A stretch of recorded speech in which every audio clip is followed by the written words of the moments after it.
지도자들은 구제에 매우 힘을 썼습니다.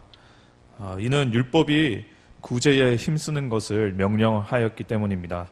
구체적으로 신명기 15장 11절은 다음과 같이 명령합니다. 땅에는 언제든지 가난한 자가 그치지 아니하겠으므로 내가 내게 명령하여 이르노니 너는 반드시 내 땅 안에 내 형제 중 곤란한 자와 궁핍한 자에게 내 손을 펼칠지니라. 율법은 구제에 힘쓸 것을 명령했고, 이 종교 지도자들은 율법의 가르침에 따라 실제로 구제에 힘을 썼습니다. 매우 칭찬받을 일이라고 생각할 수 있죠. 두 가지 측면에서 그렇습니다. 첫째는 이들이 율법의 명령을 행동으로 옮긴 점이 칭찬받을 만합니다. 하나님께 순종하였기 때문에 우리가 높게 평가할 수 있겠죠. 둘째, 이들은 어려운 사람들을 도왔습니다. 덕분에 가난한 과부와 이 고아들이 생계를 유지할 수 있는 길이 열렸던 것이죠. 이 두 가지 이유 때문에 종교 지도자들은 충분히 칭찬받아 마땅합니다. 그런데 오늘 본문을 보게 되면 예수님은 칭찬받아 마땅할 종교 지도자들을 칭찬하지 않습니다. 도리어 책망하십니다. 이상하지 않습니까? 종교 지도자들은 율법의 가르침에 따라서 과부와 고아들을 도왔는데, 그래서 칭찬받아야 하는데 도리어 책망하고 있습니다. 예수님의 이 행동이 매우 이상합니다. 그러나 우리가 예수님의 말씀을 구체적으로 살펴볼 때 종교 지도자들은 칭찬이 아닌 책망을 받는 것이 아주 정당한 대상임을 우리는 선명하게 알 수 있습니다. 우선 예수님이 무엇라 말씀하십니까?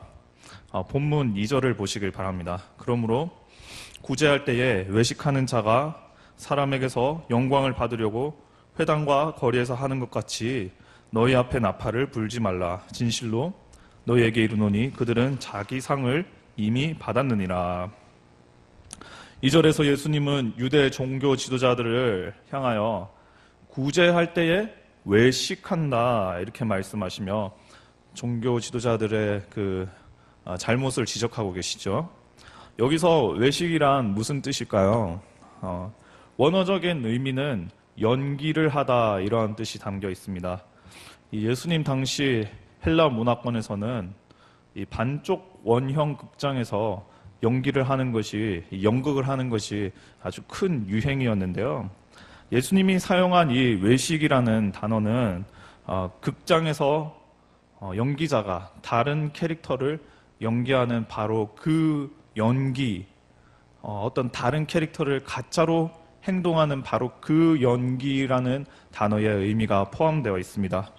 즉, 이 외식이라는 것은 가짜로 행동한다 이러한 의미가 담겨 있는 단어입니다.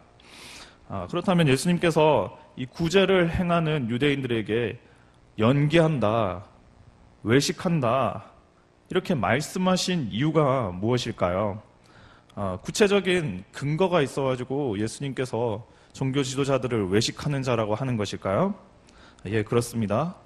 특별히 유대 종교 지도자들이 구제를 행할 때의 동기, 그 동기를 예수님께서 보시고 예수님은 그들이 외식한다 이렇게 말씀하는 것입니다.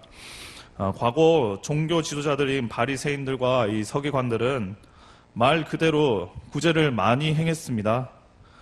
근데 이들은 구제를 할 때면 꼭 사람이 많은 이 회당 주변이나 사람이 많은 광장, 시장 이런 곳에서 이 구제를 행하기를 좋아하였습니다.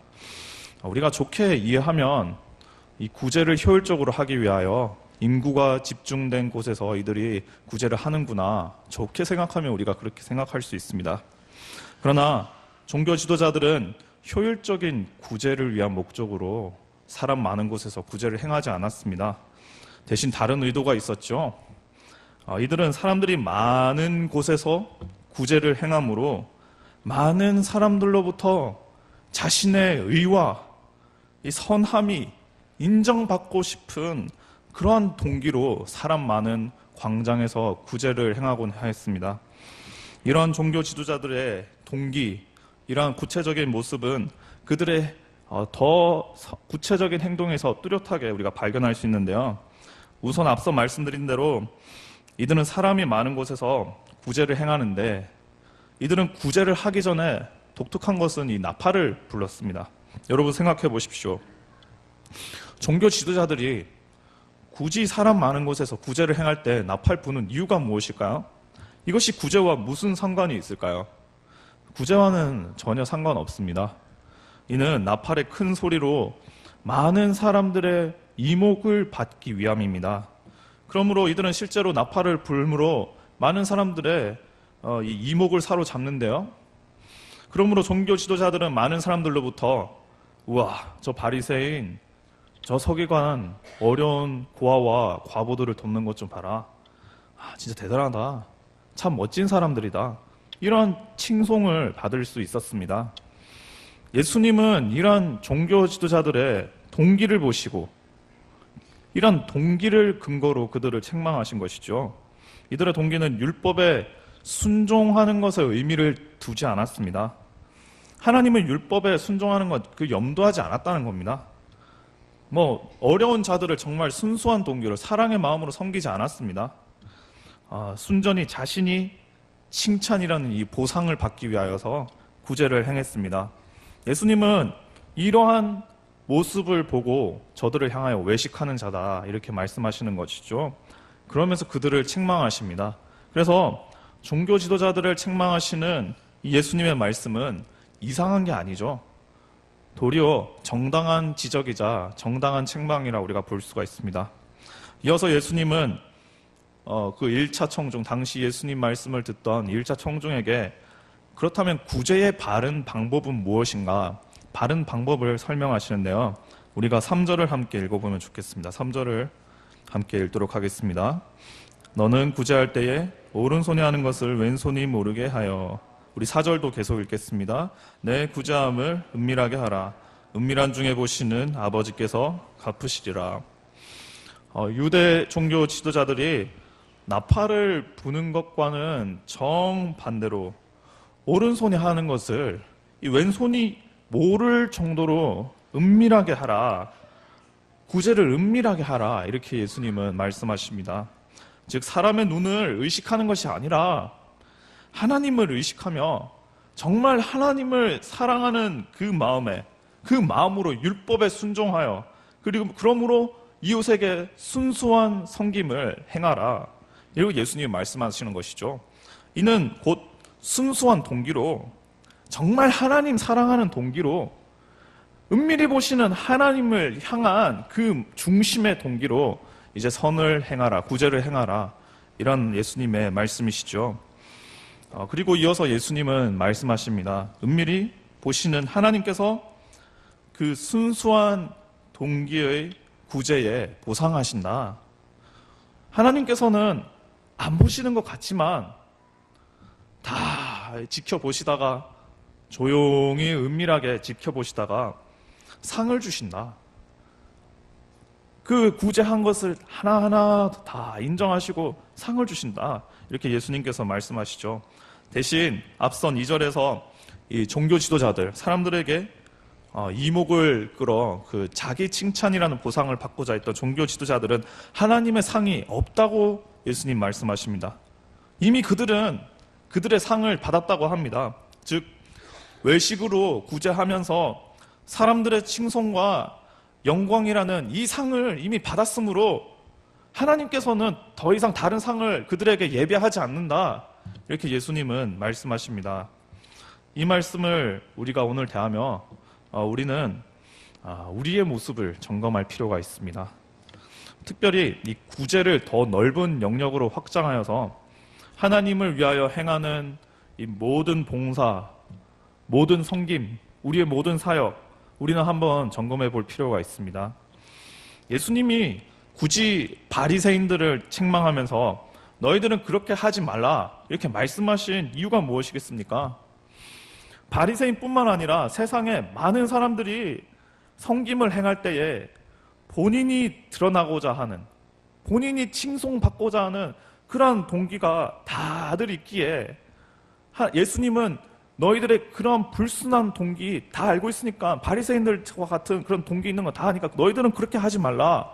너희들은 그걸 자제하라. 그러한 의도에서 지금 예수님은 바리새인들을 책망하시면서 우리들에게 귀한 교훈을 말씀하는 것 아니겠습니까? 우리를 점검해야 하는 것입니다. 우리가 주님을 섬기는 것이 진짜 하나님을 위한 순수한 동기인가? 아니면 내가 공동체에서 칭송받기 위한 동기인가? 내가 은밀히 보시는 하나님을 의식하여서 하나님을 정말 섬기는 그러한 섬김인가? 아니면 사람들의 눈에 띄어서 내가 드러나는 그러한 봉사를 내가 하고 있는가? 점검할 필요가 있습니다. 저 같은 경우도 저 자신을 돌아봅니다.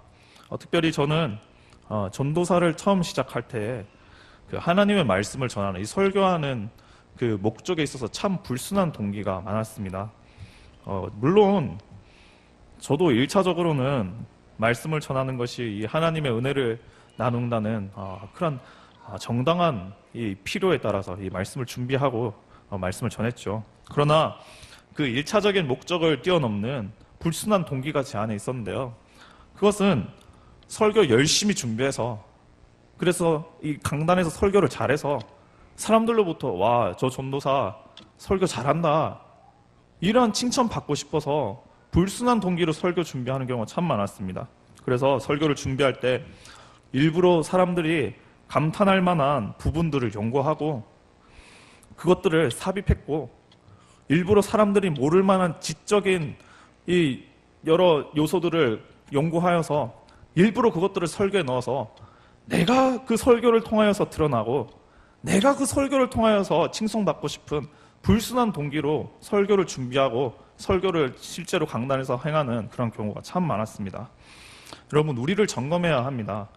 지금 나는 무엇을 위한, 누구를 위한 섬김을 하고 있는가? 점검해야 합니다.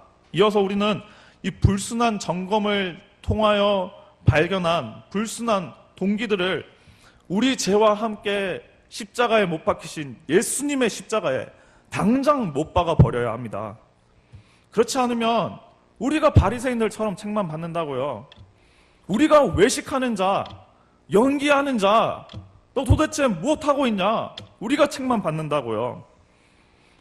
그리고 이어서 우리는 계속적으로 주의해야 합니다. 혹여나 아직까지 나의 중심이 죽지 않고 나의 자아가 죽지 않고 자아가 살아있지는 않은가? 주의해야 합니다. 사람은 언제나 연약하기 때문입니다. 안 한다고 결심해도 또 그 연약함을 드러내고 또 결심해도 또 번복하여서 드러내고 언제나 연약한 것이 바로 우리 사람입니다. 그래서 우리는 이런 불순한 동기로 하나님을 섬기지 않도록 늘 주의하고 깨어 있어야 합니다. 그리고 한편으로는 오늘 우리는 예수님의 말씀을 통하여서 큰 위로를 받아야 합니다. 오늘 예수님 분명히 말씀하셨죠. 은밀히 보시는 하나님께서 갚으신다. 성도님 여러분, 여러분이 행하는 그 하나님을 위한 섬김, 사람들은 잘 모를 수 있습니다. 사람들은 칭찬 안 할 수 있습니다. 그런데 하나님은 조용히 다 지켜보고 계십니다. 그리고 하나님은 여러분의 섬김으로 말미암아 기뻐하고 계십니다. 사람들은 여러분의 섬김을 인정하지 않을지 모르겠습니다. 전혀 그 고생한 노고와 그 고생한 어려움, 힘듦들을 공감해주지 않을 수 있을지도 모르겠습니다. 그러나 하나님은 성도님들께서 행하시는 여러 섬김들을 다 묵묵히 지켜보시는 가운데 풍성한 상을 옆에서 예배하고 계십니다. 우리들에게 이 세상의 칭송과는 비교할 수 없는 하늘의 빛나는 상을 주님께서 예배하고 계신다는 것입니다. 성도님 여러분, 그래서 여러분 남모르게 이런저런 모양으로 주님 몸된 교회 그리고 하나님 나라를 위하여 섬기시느라 고생 많으시죠? 사람들 몰라줘서 때론 섭섭하기도 하시죠? 하나님 다 아십니다. 그리고 하나님 그 여러분의 섬김 하나하나 빠지지 않고 상을 준비하고 계십니다. 그러므로 여러분 힘을 내시고 계속하여서 은밀한 중에 하나님만 바라보시며 하나님 섬기시는 성도님들 되시길 소망합니다. 우리의 섬김의 동기를 돌아봅시다. 하나님 때문에, 비록 이것이 쉽지 않고 힘들지만 정말 하나님 때문에 하는 것인지, 아니면 내가 칭송받고 내가 드러나기 위하여서 외식하며 연기하며 하나님을 섬기는 것인지 우리의 동기를 돌아보았으면 좋겠습니다.